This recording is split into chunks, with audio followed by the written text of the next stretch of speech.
Right, when you're looking at catching unbroken waves, here's a couple of key points. If I draw some waves coming in here,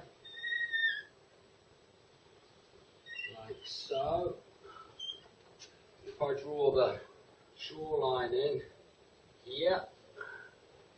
Now, as waves start to come in and you're wanting to catch an unbroken wave, it's all about timing.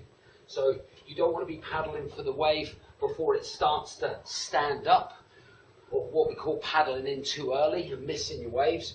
You want to be getting the wave as it starts to just come up beyond sort of 45 degrees. You don't want to be catching the wave once it's already starting to pitch and already starting to break.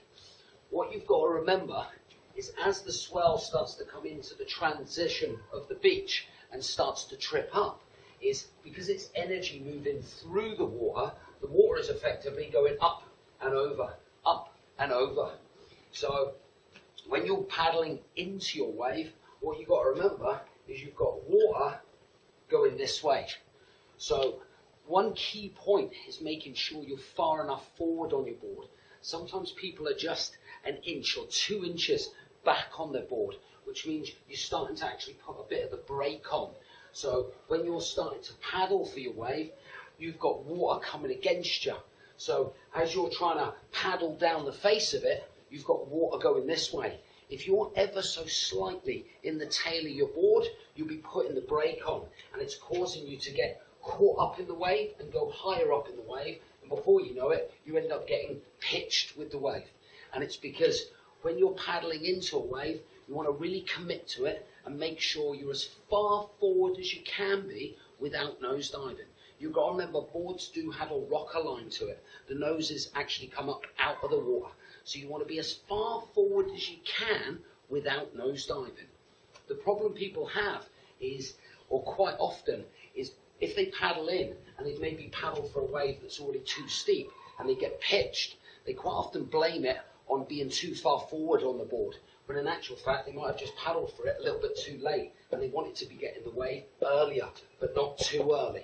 And like I say, what this tends to do to people when they catch a wave too late and they get pitched is they tend to shuffle back a little bit on the board, thinking that will prevent them from nosediving. When actually it's the opposite.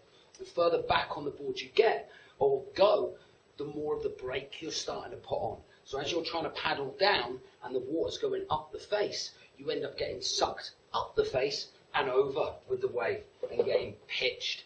So one, watch the waves as they're coming in and see where they're breaking. See where the transition of the beach starts. Also, your first question is when you're going down to the beach, how big and how hollow are these waves? Because if you're just starting out with catching unbroken waves, you don't want violent pitching waves that are really hollow and are going to be really hard work trying to get to grips with catching unbroken waves. You want to start on a beach that's got a slightly softer transition and has got slightly softer waves breaking.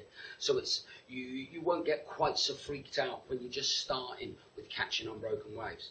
But the key point is remembering as you're paddling into a wave, you've got water going against you. So you're coming up against resistance. And the trick is to really commit and make sure you're far enough forward on your board. Don't do, like you see with a lot of people, they get pitched once or twice and they just start moving back on the board, causing it to happen again and again. Hope those points were useful. Ciao for now.